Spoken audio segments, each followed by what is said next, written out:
Welcome back, ladies and gentlemen. Apologies for the technical error, but moving on, of course, today, President Abdel Fattah al-Sisi said in a televised speech commemorating the 47th anniversary of the 6th of October war, the great victory that taught us that the Egyptian nation is always able to stand up for its rights, earning considerable respect from others. Now, I'm delighted to be joined over the telephone by His Excellency, Ambassador Gamal Baioumy, former Assistant Foreign Minister. A very good afternoon to you, Mr. Ambassador.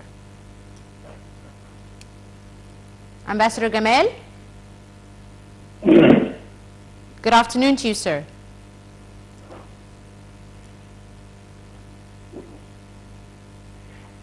Your Excellency, can you hear us, sir?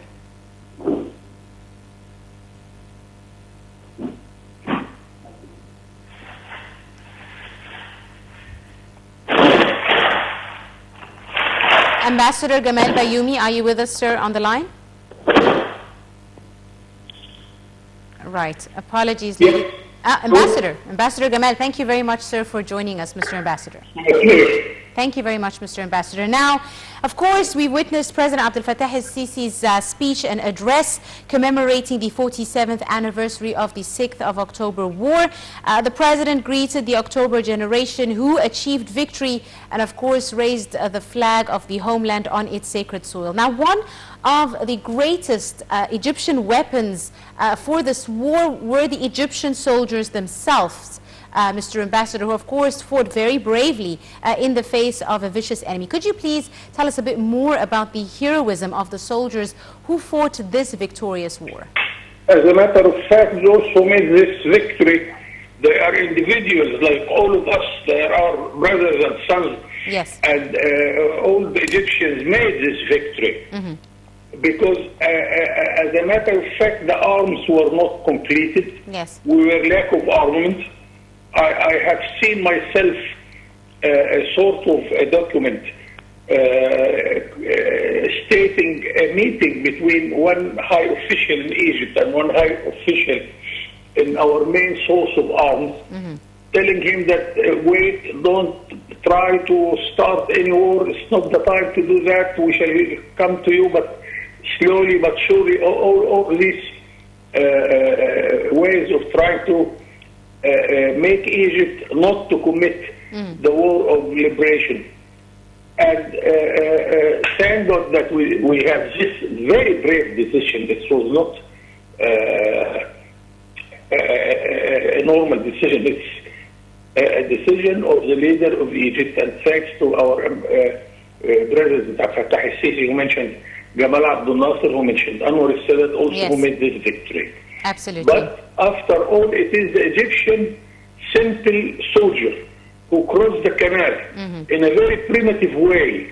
And the barrier, which was one of the largest military barrier in the world, we just destroyed it with water, not with any nuclear arms In a or very something like that. very simple but yet brilliant idea. Yes.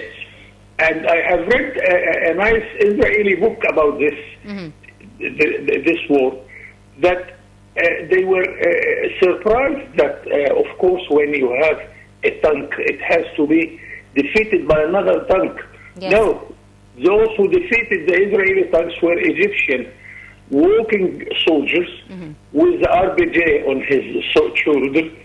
So for the first time in the military history, an individual soldier was fighting a tank. And we won this operation.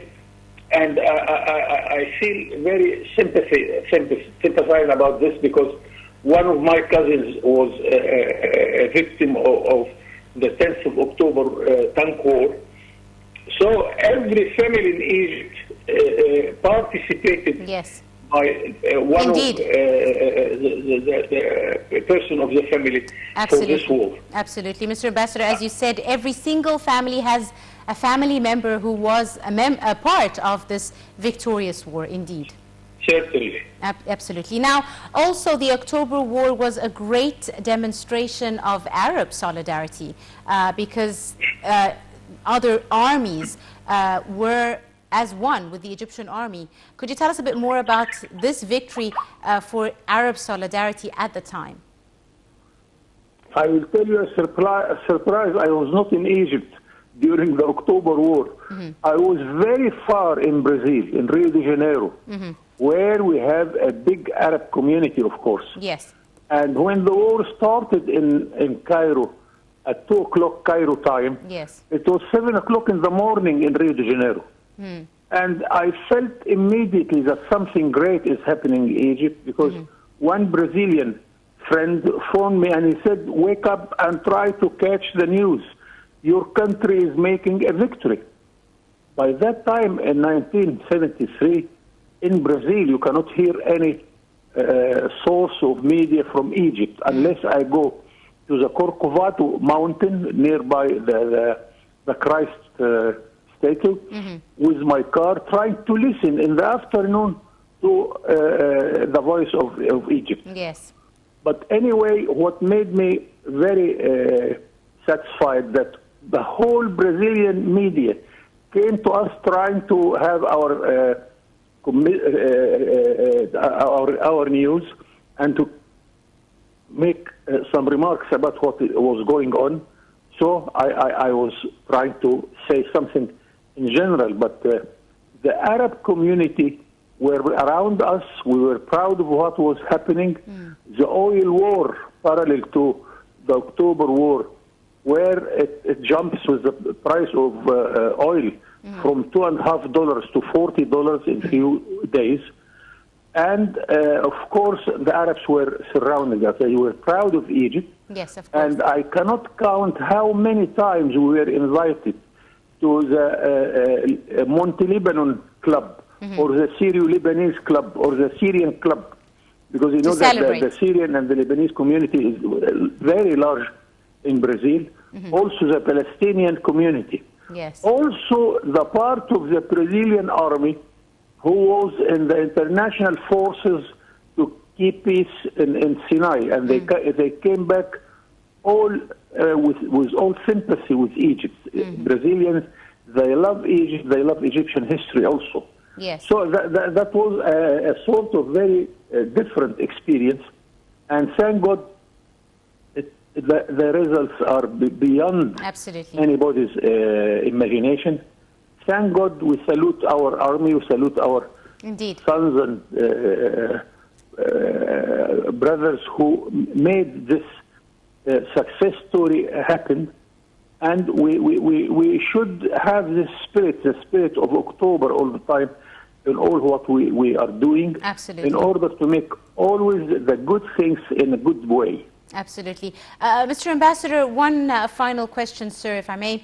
Could you elaborate a bit on the days leading up to the war, how the late leader, President Anwar Sadat, managed to convince the enemy that Egypt would never wage a war to regain its land, and the surprise timing that he chose, 2 p.m. in the afternoon, the reasons behind all these tactics, Mr. Ambassador? This is a funny story. I have an experience with it myself, because in the beginnings of September, we received a secret message coming from the presidency in our embassy in Rio de Janeiro. And it was, of course, a secret message. I have to put it, to decode it. So I started to decode the first line, and it reads, immediately after you decode this telegram, kindly transfer a message from President Sadat to the president of the country where you are. I reached this point, and then my machine was broken. Oh, that's unfortunate. Unfortunately, but I managed to decode the telegram one letter by one letter. It took me from the afternoon till the next day, early in the morning. But anyway, we have what a message was the message, Mr. Ambassador? Telling the president of Brazil, and of course all the presidents of the United Nations, that we are fed up, and we ask you to help us to go to the United Nations to discuss the problem of the occupied territory of Egypt and Sinai by a foreign force, which was Israel. So all the time we were giving the impression that we are going to the United Nations, and we are asking all the advice from other friends. Even the State Minister of Foreign Affairs, Ahmed Hassan al-Zayat, he was invited to Washington to talk to Kissinger on the 6th of October itself to discuss ways to deal with the matter peacefully in the United Nations system. And the news came during the meeting between Kissinger and Zayat that Egypt started to liberate its lands. That was a totally high surprise to everybody, even the Americans, even the Russians, even everybody in the world. And really, this is one part of the success. The victory was based also on our way to manage the whole matter in a very secret way, and it is another part of the success. Absolutely. Mr. Ambassador, I'd like to thank you very, very much. Ambassador Gamal Baioumy, the former Assistant Foreign Minister. Thank you so much, sir, for joining us and for your insight on today's edition of Cairo Local Time. We do appreciate it very much. And with that, ladies and gentlemen, that's all the time we have for today's edition. You've been the company of myself, Angie Mehermani. Thanks for watching, and join us again tomorrow with a different crew and another edition of Cairo Local Time at 4 p.m.